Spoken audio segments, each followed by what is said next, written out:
কখনো ভেবেছিলেন কিশোরগঞ্জেও হতে পারে নিজের একটা শ্রীমঙ্গল? শহর থেকে মাত্র 2 থেকে 3 কিলোমিটার দূরে পাগলার বাজার পাঠান ট্রেডার্সের সামনে এই চায়ের বাগান। আসসালামু আলাইকুম, হ্যালো বাংলাদেশ, কেমন আছেন সকলে? আমি এখন অবস্থান করতেছি নীলফামারীর কিশোরগঞ্জের পাঠান ট্রেডার্সের সামনে, অর্থাৎ পাগলার বাজার সংলগ্ন একটি চা বাগান। এ যেন সবুজে মোড়ানো ছোট্ট একটা স্বপ্ন। চোখের সামনে বিস্তৃত সবুজের সমুদ্র, নরম বাতাসে মিশে থাকা টাটকা চায়ের পাতার ঘ্রাণ, আর শান্তিতে ভরা এক নীরব দুপুর। এক সময় যেতে হতো 100 কিলোমিটার পেরিয়ে পঞ্চগড় কিংবা শ্রীমঙ্গল, আর সেই সৌন্দর্য ছুঁয়ে যায় আমাদের পায়ের নিচে, আমাদের বাড়ির কাছে, যেখানে আমরা হেঁটে গিয়েও সেই উপভোগ করতে পারি চায়ের বাগানে।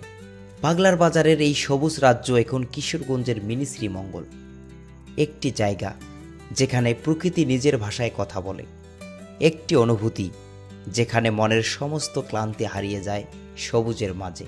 চলো হারিয়ে যাই এই চায়ের দেশে, চলো খুঁজে নেই জীবনের একটু শান্তি। প্রতিটি পাতায় জমে আছে ভোরের শিশির, প্রতিটি হাওয়ায় মিশে আছে হাজার বছরের গল্প। এখানে সময় থেমে থাকে, কেবল হৃদয়ের সবুজে হারিয়ে যেতে শেখায়। পায়ের নিচে মাটি, মাথার ওপরে আকাশ, চারদিকে চায়ের বাগান, সব যেন আজ একসাথে বলে, শুধু থাকো কিছুক্ষণ নিজের জন্য। মনটাকে ফ্রেশ করে নাও, মনটাকে উৎফুল্ল করে নাও, এবং শরীর এবং মনটাকে ভালো করে নাও। এই ছোট্ট চায়ের রাজ্য কেবল প্রকৃতি আমাদের সব থেকে আপনজন। এই চা বাগান দেখার জন্য এখন অনেকে অনেক প্রশ্ন করে আসে। আমরা এতদিন যাবত সিলেট কিংবা পঞ্চগড়ে এই চা বাগান দেখার জন্য যেতাম এবং ছবি তোলার জন্য যেতাম। এখন আমাদের নীলফামারীর কিশোরগঞ্জে পাগলার বাজারে বিশাল বড় চা বাগান দেখার জন্য আসবেন পরিবার কিংবা আপন মানুষ নিয়ে।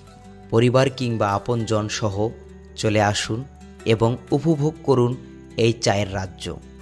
দেখা হচ্ছে নতুন কোনো ভিডিওতে, নতুন কোনো জায়গায়। ভালো থাকবেন, সুস্থ থাকবেন। আল্লাহ হাফেজ।